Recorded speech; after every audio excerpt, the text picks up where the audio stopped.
The music world is in mourning today as we confirm the passing of Stephen Lee Cropper, the legendary American guitarist, songwriter, producer, and soul architect known around the world as the Colonel, born on October 21st, 1941, and leaving this world on December 3rd, 2025. His death marks the end of an era built on the unmistakable sound of Stax Records, the heartbeat of soul music, and the quiet genius of a man who shaped some of the most beloved songs ever recorded. News of his passing came from Nashville, where his family confirmed that he passed away peacefully, offering reassurance to fans who feared something sudden or tragic. No foul play, no emergency. Just a calm and dignified farewell from a man whose life was devoted to melody, rhythm, and artistic truth. Across the world, tributes continue to pour in from musicians he shaped, from fans he inspired, and from generations who grew up with the sound of his guitar echoing through their homes, radios, and memories. Today, we remember the life, legacy, and gentle soul of a man who changed music forever. Biography from Missouri roots to global legend. Stephen Lee Cropper was born in the small community of Dora, Missouri, where he spent his early childhood surrounded by rural, quiet, and a deeply grounded family life. He spent his early years between Dora and West Plains before moving with his family to Memphis at 9 years old, a move that unknowingly set the stage for one of the greatest musical journeys of the 20th century. Memphis in the 1950s was alive with sound. Street corners vibrated with gospel harmonies, blues, riffs, R&B rhythms, and the emerging voices of local musicians who didn't yet realize they were creating history. Young Steve absorbed all of it. He fell in love with the raw emotion of black church music and the deep groove that flowed through the city. At 14, he received his first guitar, a simple gift that sparked a lifetime of creation. He carefully studied his musical heroes, Tal Farlow's smooth jazz lines, Chuck Berry's electrified energy, Jimmy Reed's blues, Chet Atkins' fingerstyle finesse, and the soul-charged playing of Loman Pauling and Billy Butler. His early inspirations created the signature Cropper sound: clean, sharp, minimal, and deeply expressive. Career: creating the sound of Stax. Cropper's professional journey began when he and friend Charlie Freeman formed a high school band called the Royal Spades, later renamed the Marquees to honor the marquee of the Stax building. Their hit, Last Night, in 1961, gave the young guitarist his first taste of national success and opened the door to Stax Records, then known as Satellite Records. Inside Stax, magic happened. Cropper became an essential figure, not just a guitarist, but an arranger, producer, songwriter, and creative force. He joined forces with Booker T. Jones, Louis Steinberg, and Al Jackson Jr. to form Booker T. and the MGs, a group that would go on to define the sound of Memphis soul for generations. As the Stax House Band, they backed legendary artists including Otis Redding, Wilson Pickett, Sam, Dave, Carla Thomas, Rufus Thomas, Johnny Taylor, Albert King. Cropper's guitar wasn't flashy, it was purposeful. Every note meant something. Every riff carried weight. His playing served the song, the artist, and the message. He co-wrote some of the most iconic songs in modern music, including Knock on Wood, In the Midnight Hour, Sittin' on the Dock of the Bay. Dock of the Bay, completed shortly after Otis Redding's passing, remains one of the most emotional and enduring pieces of American music. Cropper's arrangements carried Otis's final melody into immortality. Even the Beatles admired Cropper. Paul McCartney and John Lennon hoped to record with him in Memphis, a nearly historic collaboration, cancelled only because manager Brian Epstein feared security risks. Still, their interest proved what many already knew: Steve Cropper was one of the greatest guitarists alive. The next chapter: producer, collaborator, icon. After leaving Stax in 1970, Cropper co-founded Too Much Information Studios, continuing to create, produce, and collaborate with some of the most influential artists of the era. His work extended to Rod Stewart, the Jeff Beck Group, José Feliciano, Tower of Power, John Lennon, Ringo Starr, John Prine. By the mid-1970s, he joined Levin Helm's RCO All-Stars, an ensemble of genre-defying musicians.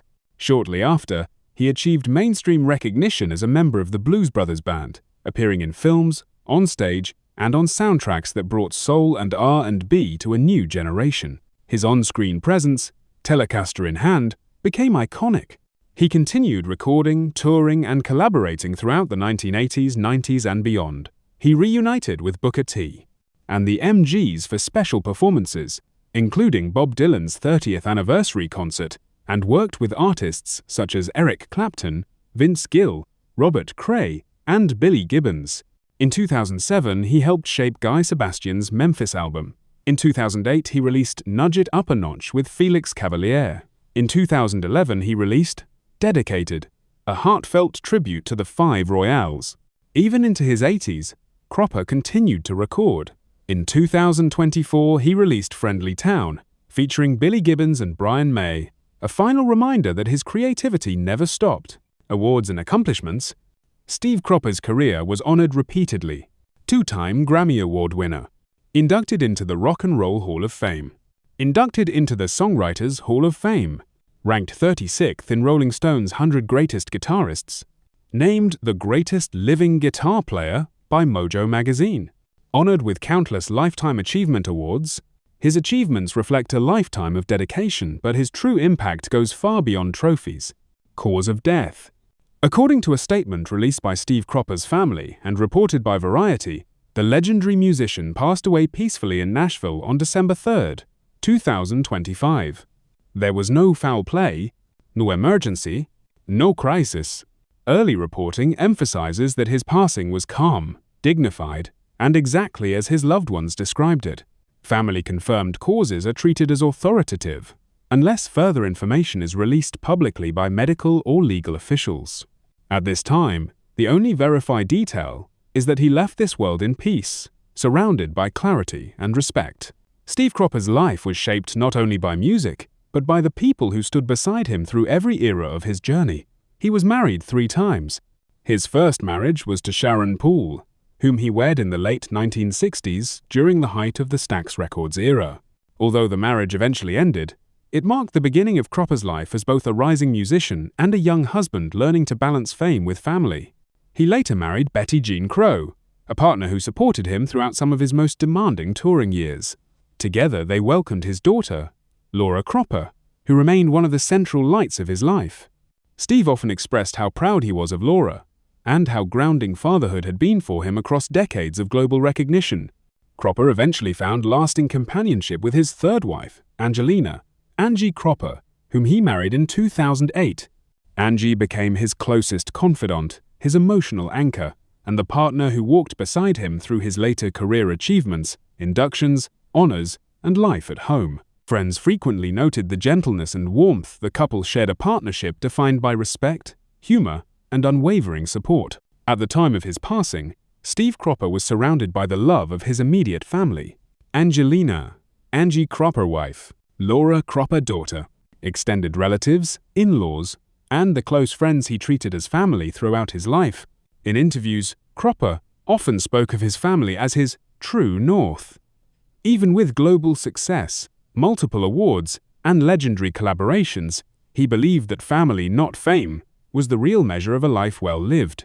Their presence, love, and unity remained the heart of his world until the very end. Personal life and character. Despite being one of the most influential guitarists in history, Steve Cropper stayed humble throughout his life. Friends often described him as gentle, steady, and quietly brilliant, a man who cared more about the music than the attention around it. He valued collaboration, kindness, and authenticity. He approached music with intention, heart, and a deep respect for every artist he worked with.